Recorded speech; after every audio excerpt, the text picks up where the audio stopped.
ఓం నమ శివాయ. మనం శివమహాపురాణం అంతర్గతంగా అరుణాచలం గురించి తెలుసుకుంటున్నాం. అరుణాచలంలో మామిడి గుహ అనే ఒక గుహ ఉంది. ఆ గుహలో కూర్చుని అదే కావ్యకంఠ గణపతి ముని ఉమాసహస్రం రాస్తున్నాడు. దానిని ఇన్ని రోజులలో పూర్తి చేయాలి అని ఆయన ప్రతిజ్ఞ చేశాడు. ఇంకొక 2-3 రోజులలో పూర్తి చేయాలి. ఇంకా సుమారుగా 1000 శ్లోకాలు ఉన్నాయి. ఈలోగా వేలు మీద గోరు చుట్టు పుట్టింది. పెన్ను కూడా పట్టుకోలేని స్థితి వచ్చేసింది. ఆ రోజు రాత్రి పడుకున్నాడాయన.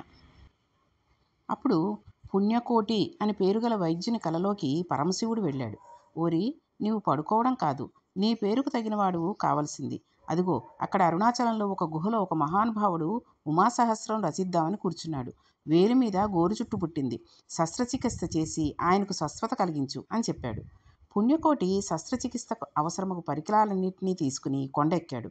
అక్కడ గోరు చుట్టుతో కావ్యకంఠ గణపతి ముని కనపడ్డాడు. ఆ గోరు చుట్టుకు శస్త్రచికిత్స చేశాడు. సరిగ్గా ఆ వేళ రాత్రి 12 గంటలకు ఉమాసహస్రం పూర్తి కావాల్సి ఉంది. రాత్రి 9 అయింది. భగవాన్ రమణులు వచ్చి గుహలో ఒక అరుగు మీద పడుకున్నారు. గణపతి ముని ఉమాసహస్రం రాయడం మళ్ళీ మొదలుపెట్టాడు. ఖచ్చితంగా 12 గంటలు అవడానికి 10 నిమిషాల ముందు ఉమాసహస్రం ఆసువుగా పూర్తయిపోయింది. పూర్తయిన తర్వాత రమణ మహర్షి లేచాడు. లేచి, చెప్పిందంతా రాసుకున్నావా అని అడిగాడు. ఆయన అరుణాచలేశ్వరుడు అయిపోయి ఈయన చేత పలకరించాడు.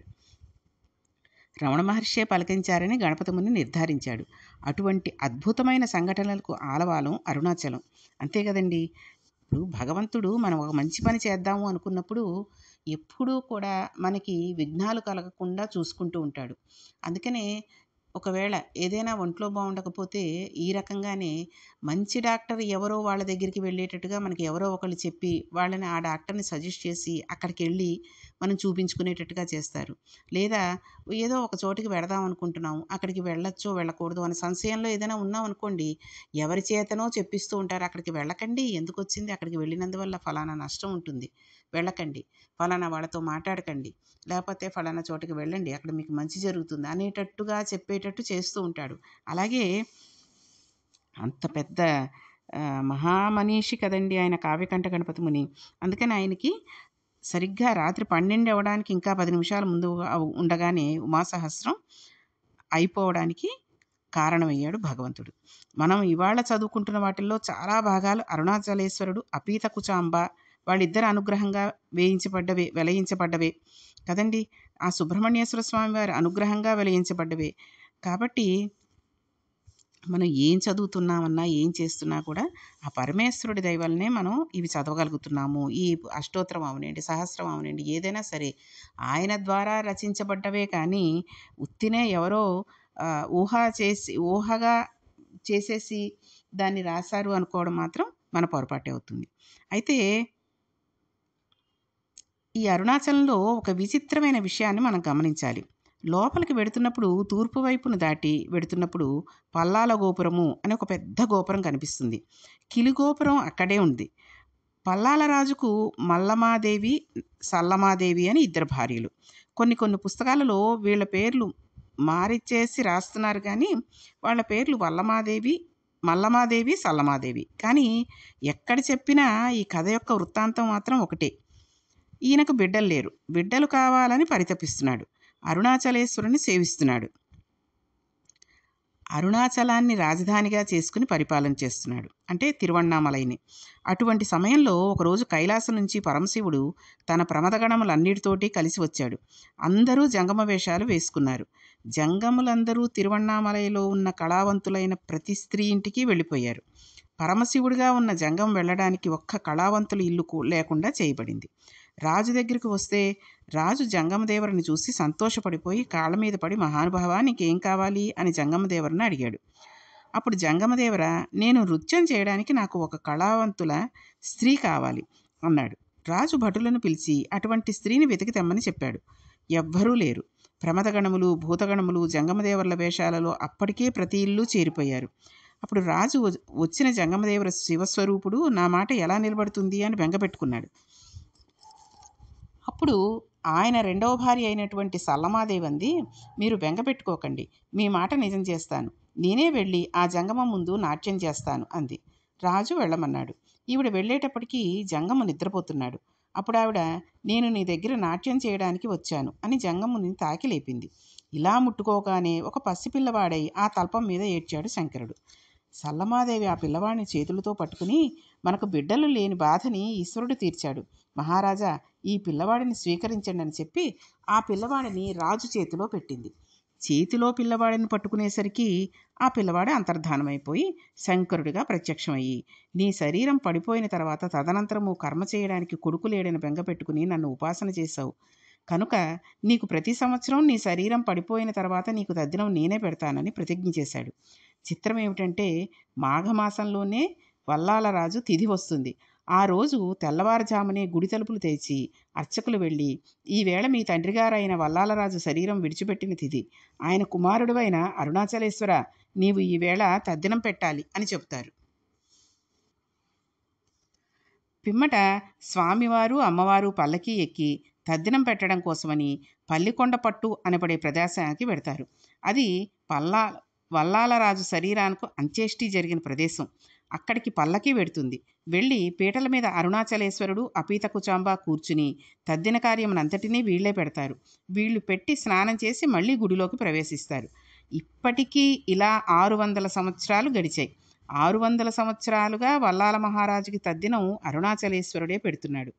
అరుణాచలేశ్వరుడు ఎంతటి కారుణ్యమూర్తో మనం పరిశీలించాలి.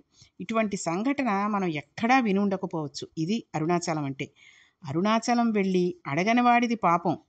అంతే తప్పితే అరుణాచలం వెళ్ళిన వాడికి, అరుణాచలం వెళ్ళి ప్రార్థించిన వాడికి సాధారణంగా కోరిక తీరకపోవడం అనేది ఉండదు. అరుణాచలం అంత పరమపావనమైన క్షేత్రం. కాబట్టి అరుణాచలం వెళ్ళినప్పుడు ఇవన్నీ కూడా ఒక్కసారి మననం చేసుకోండి. చక్కగా అరుణాచలం వెళ్ళి అరుణగిరి ప్రదక్షిణ చేసుకుని అరుణాచలేశ్వరుడి దర్శనం చేసుకోండి. రమణులు తన తల్లిగారికి మోక్షాన్ని ప్రసాదించారు. తన తల్లిగారికే ఎందుకు మోక్షాన్ని ప్రసాదించారు అంటే సందేహం మనకు కలగవచ్చు. వృద్ధాప్యంలో రమణుల తల్లిని ఆవిడ కుమార్తె, అమ్మా, నీవు నాతో చెన్నై వచ్చేయి, వీడి దగ్గర ఉంటే ఏం చూస్తాడు, నీవు ఇక ఎంతో కాలం ఉండవు, కాబట్టి నాతో వచ్చేయి, నేను నిన్ను నా దగ్గర పెట్టుకుని జాగ్రత్తగా చూస్తాను అని చెప్పింది. అప్పుడు రమణుల తల్లి, మీతో వస్తే ఏం చేస్తారు, ఓ పరుపు మీద పడుకోబెట్టి జాగ్రత్తగా చూస్తారు. నా ప్రాణోత్క్రమణం అయితే కొన్ని కోట్ల జన్మలలో నుండి ఏం చేశారో అదే చేస్తారు. మీరు నన్ను తీసుకువెళ్ళి దహిస్తారు. పోయే ప్రాణం ఎలాగూ పోతుంది, వీడి దగ్గర ఉంటే ఏమవుతుంది, నాకు సంబంధించినంత వరకు నా కొడుకు జనన మరణాలకు అతీతుడు, వాడు జ్ఞాని, కాబట్టి వాడు నేను చనిపోయిన తర్వాత నా శరీరం తన 2 చేతులతో పైకెత్తుతాడు. నేను మీ దగ్గర ఉన్నట్లయితే వాడు ఎత్తడు, వాడు తిరువణ్ణామలై వదిలిరాడు, వాడు నన్ను పైకెత్తి కాల్చడు, ఈ శరీరమును పట్టుకెళ్ళి పక్షులు తింటాయని రక్కసి ముళ్ళ పొదలలోకి విసిరేస్తాడు. అంటే అరుణాచలం కొండ మీద అనేకమైనటువంటి రక్కసి ముళ్ళ పొదలు ఉంటాయండి అక్కడ ఆ కొండ మీద. కాబట్టి వాడు అలా విసిరేస్తాడు. వాడి చేతులతో పట్టి పైకెత్తాడు కాబట్టి నాకు మళ్ళా ఇంకొకసారి పడిపోవలసిన అవసరం లేని స్థితి కలుగుతుంది. కాబట్టి వీడి దగ్గరే ఉండిపోతానని, అంటే రమణుల దగ్గరే ఉండిపోతాను అని అన్నారు ఆవిడ తల్లి. ఈ మాట తల్లి అన్నందుకు కొన్ని కోట్ల జన్మలు అనుభవించవలసిన పాపపుణ్యాలను ఆవిడ ఆఖరి రోజున తీసేసి ఆవిడకు మోక్షాన్ని ఇచ్చేశారు రమణులు. అంతేకాని రమణులు తన తల్లగారికి మోక్షం ఇవ్వడంలో ఆయనకు ఏ విధమైనటువంటి స్వార్థ ప్రయోజనం కూడా లేదు. అరుణాచల కొండ సామాన్యమైన కొండ కాదు. అక్కడ శివుడు స్థూల రూపంలో ఉన్నాడు, కొండగా ఉన్నాడు. అరుణాచలేశ్వరుడి దేవాలయం నందు శివలింగంగా ఉన్నాడు. ఇదే అరుణాచల కొండ మీద దక్షిణామూర్తిగా ఇప్పటికీ ఉన్నాడని అంటారు. రమణ మహర్షి శిష్యులు కొంతమంది అరుణాచల కొండ శిఖరాల మీద కూర్చుని ఉండగా వారికి పాదుకులతో నడిచిపెడుతున్న చప్పుళ్ళు వినబడ్డాయి. రమణుల శిష్యులలో చాగ్విక్ అనే ఆవిడ ఒకరోజు ఒక ప్రదోష వేళలో ఆ కొండ శిఖరం మీద కూర్చుని సంగీతంలో ఉండే రాగాల గురించి ఆలోచన చేస్తూ పాడుకుంటున్నారు. ఆమెకు అపురూపమైన రాగాలు కొన్ని అరుణాచలం కొండలలో వినబడ్డాయి. ప్రదోష వేళలో పరమశివుడు దక్షిణామూర్తిగా కూర్చుని ఉంటే ఇప్పటికీ అనేక మంది దేవకాంతలు ఆయన ముందు నాట్యం చేస్తూ గంధర్వగానం చేస్తారని చెబుతారు. ఆవిడ తను వింటున్న రాగంలో రికార్డ్ అవుతాయో లేదో చూడాలనుకున్నారు. రాగాలన్నిటినీ రికార్డ్ చేశారు. రికార్డ్ చేసి రమణుల దగ్గరికి తీసుకువచ్చి పెడితే ఆ సంగీతం రికార్డ్ అయి వినపడింది. అరుణాచలం అంత పరమపావనమైనటువంటి క్షేత్రం. ఇప్పటికీ దక్షిణామూర్తిగా పరమశివుడు దాని యందు కూర్చుని ఉన్నాడు అని పెద్దలు విశ్వసిస్తారు. పెద్దలే కాదండి, మనం కూడా విశ్వసించాలి. అక్కడే ఉంటాడు ఆయన. అందుకే అంత దూరం అన్ని 14 మైళ్ళు మనం నడుచుకుంటూ వెళ్ళినా మనకి ఎప్పుడూ కాళ్ళ నొప్పులు రావడం కానీ, పాదాల పోట్లు రావడం కానీ ఏమీ ఉండవు. అంటే మనం అలా అనుకుని నొప్పి వచ్చేస్తున్నాయి బాబా ఇంతసేపు తిరిగాం అనుకుంటే అనిపిస్తుందేమో తప్పితే మనకి ఏ బాధ ఉండదు. హాయిగా ఏదో సరదాగా వెళ్ళిపోయినట్టుగా వెళ్ళిపోతాం. 4 గంటలు ఇట్టే గడిచిపోతాయండి. అటువంటి అరుణాచలంలో ఒక మహానుభావుడు ఉండేవాడు. ఆయనకు కాళ్ళు లేవు. ఆయన అరుణగిరికి ప్రదక్షిణం చేద్దామని కేవలం పిరుదల మీద డేకుతూ వెడుతున్నాడు. అలా వెడుతుంటే చచ్చుపడిపోయిన కాళ్ళు తిరిగి సత్తువను పొంది ఆయనకు కాళ్ళు వచ్చాయి. అరుణగిరి ప్రదక్షిణం అంత గొప్పది. అలాగే ఒకానొకప్పుడు ఒక సంపన్నురాలు తిరువణ్ణామలై రైల్వే స్టేషన్లో దిగి ఒక పెళ్లికి వెళ్ళడం కోసమని అక్కడికి వచ్చి ఒక జట్కా మాట్లాడుకుని వెడుతుంటే ఆ జట్కావాడు బండిని కొండలలోకి అరణ్యంలోకి తీసుకుపోతున్నాడు. ఆవిడ ఇదేమిటి ఇలా తీసుకువెడుతున్నావు అని అడిగితే నోరు విప్పితే ఆమెను చంపేస్తాను జాగ్రత్త అన్నాడు. భగవానుడు ఇక్కడే కొండ రూపంలో ఉన్నాడు, నన్ను రక్షిస్తాడు అని ఆవిడ జట్కాలో కూర్చుని అరుణాచల శివ అరుణాచల శివ అరుణాచల శివ అని 3 సార్లు అనేసరికి పెద్ద పెద్ద టార్చ్ లైట్లు వేసుకుని పోలీస్ టీం ఒకటి అక్కడికి వచ్చి వెంటనే ఈ దొంగను పట్టుకుని దేహశుద్ధి చేసి ఆవిడని కారెక్కించుకుని పెళ్లి జరగవలసిన కళ్యాణ మండపం దగ్గరికి తీసుకువెళ్ళి విడిచిపెట్టారు. ఆవిడ మహా సంపన్నురాలు, పైగా బాగా చదువుకున్నది. నన్ను ఇంత రక్షించారు కనుక మీ బ్యాడ్జీ నంబర్లు ఇవ్వండి, రేపు మీకు మీ పోలీస్ స్టేషన్లో కొంత డబ్బు ఇచ్చి మీకు క్యాష్ అవార్డు ఏర్పాటు చేసి మిమ్మల్ని బహుకరిస్తాను అని ఆమె పోలీసుల నెంబర్లు తీసుకుంది. ఆ రాత్రి పెళ్లికి హాజరై ఆ మరనాడు తన బంధువులతో కలిసి పోలీస్ స్టేషన్కి వెళ్ళి నిన్న రాత్రి నన్ను కొంతమంది పోలీసులు రక్షించారు, ఇవి వాళ్ళ నెంబర్లు, వాళ్ళకి నగదు బహుమతి ఇవ్వండి అని కొంత డబ్బును ఆవిడ ఇవ్వబోతే తమిళనాడు పోలీసు సర్వీసులో ఎక్కడా ఈ నెంబర్లు లేవని అక్కడికి అధికారులు ఆమెకి తెలియజేశారు.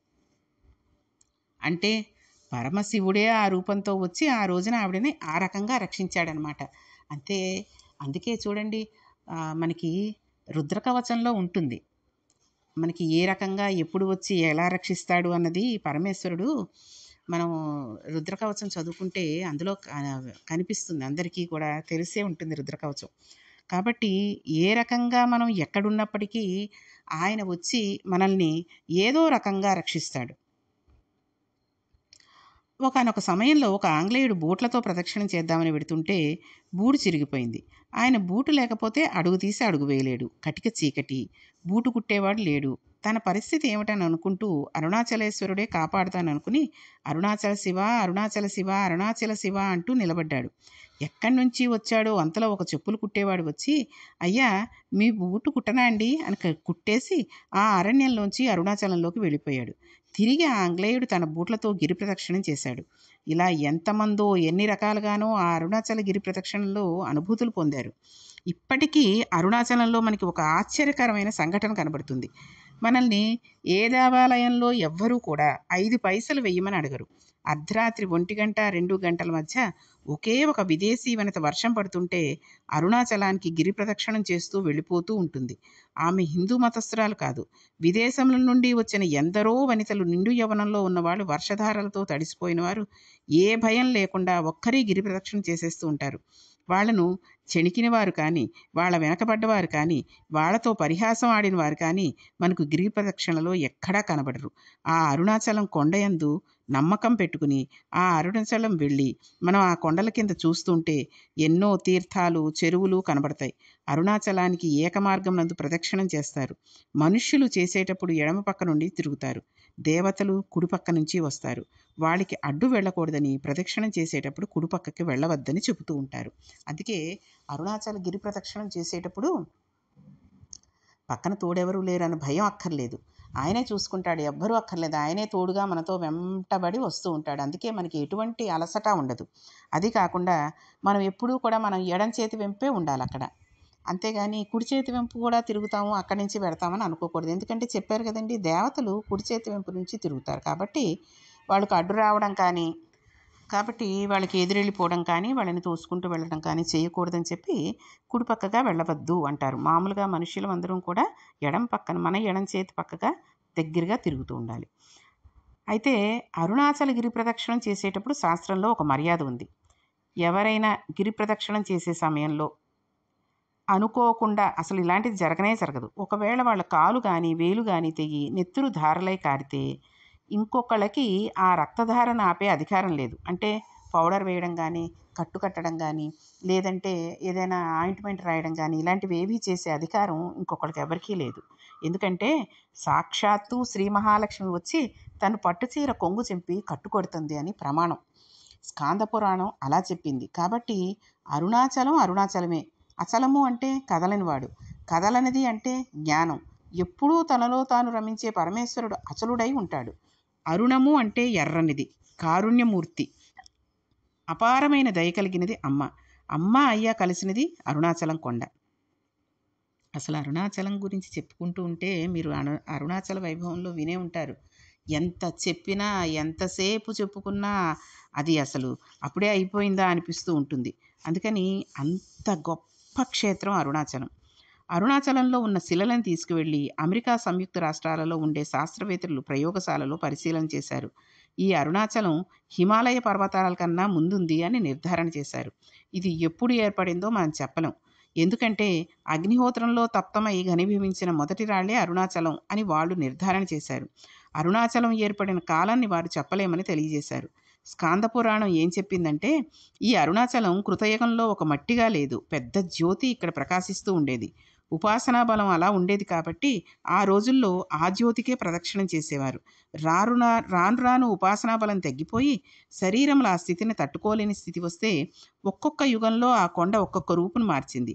ఆ కొండ త్రేతాయుగంలో బంగారు పర్వతమైంది. ఆ కాలంలో బంగారు పర్వతంకు ప్రదక్షిణం చేసేవారు. ద్వాపర యుగం వచ్చేసరికి ఆ కొండ రాగి పర్వతమైంది.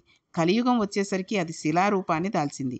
కానీ ఇప్పటికీ అది యథార్థంగా అగ్నే.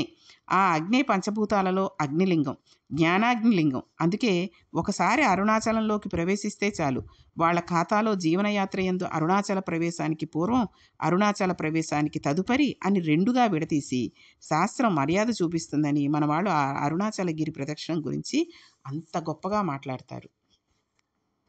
కాబట్టి అరుణాచల గిరి ప్రదక్షిణం చేసినందువల్ల మన జీవితాలలో ఎన్నో మార్పులు వస్తూ ఉంటాయి.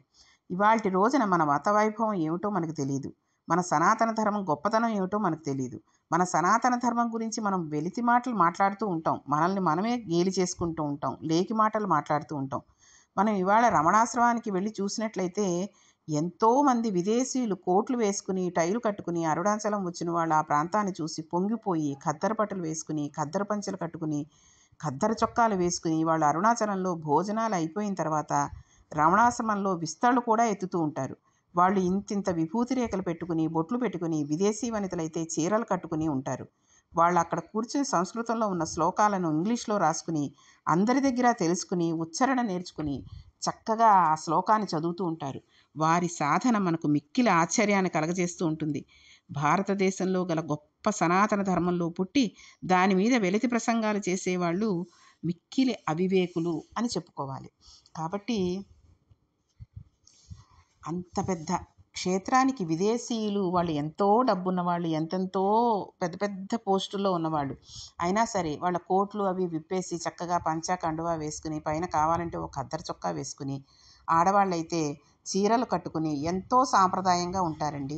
మనం అక్కడికి వెళ్ళి డ్రెస్సులు వేసేసుకుని నడిచేటప్పుడు కాళ్ళకు అడ్డొస్తుందని చీర తీసేసి డ్రెస్ వేసుకుని, లేకపోతే ఓ జీన్స్ ప్యాంటు షర్టు వేసుకునో, జుట్లు విరబోసేసుకుని పొద్దునే స్నానం చేశాం కదా, గిరి ప్రదక్షిణం చేసే లోపల జుట్టు ఆరిపోతుందని అలా చేసుకుని తిరిగే వాళ్ళం మనం. మన భారతీయ సంస్కృతి మనం మర్చిపోయి మనం అలా తిరిగేస్తున్నాం. కానీ అక్కడికి వచ్చిన విదేశీయులు ఎంతో అందంగా, ఎంతో చక్కగా సాంప్రదాయకంగా పంచాకండవ కట్టుకుని, చక్కగా చీర కట్టుకుని, జడలు ముడి వేసుకుని, ఎంతో శ్రద్ధగా, ఎంతో నెమ్మదిగా వాళ్ళు అక్కడ మనం తినే ఎంగిలి విస్తరణ తీయడానికి కూడా పోటీ పడుతూ ఉంటారు. అంతటి మహత్తరమైన వాళ్ళు భక్తితోటి ఉంటారు. కాబట్టి మనం అరుణాచలం వెడితే ఒక్కసారి ఆ నామం స్మరిస్తే చాలండి. అసలు అరుణాచలం అంత గొప్ప క్షేత్రం. ఒకసారి గిరి ప్రదక్షిణం చేస్తే చాలు, ఒకసారి ఆ రమణుల ఆశ్రమంలోకి వెడితే చాలు, అరుణాచలేశ్వర దర్శనం చేస్తే చాలు, మనం ఎంతో పుణ్యాన్ని మూడగొట్టుకున్న వాళ్ళం అవుతాం. అలా అవుతాము అనడంలో ఏమాత్రం సందేహం లేదు. కాబట్టి అరుణాచలం వెళ్ళి ఇవన్నీ కూడా మనం చూడాలి. అయితే చెప్పాను కదండి, ఎంత చెప్పుకున్నా తనివి తీరని ప్రదేశం, క్షేత్రం అరుణాచలం అని. కాబట్టి రేపు ఈ అరుణాచలం గురించి ఇంకొన్ని విషయాలు మనం తెలుసుకుందాం. ఓం నమః పార్వతీపతి హర హర మహాదేవ శంభో శంకర.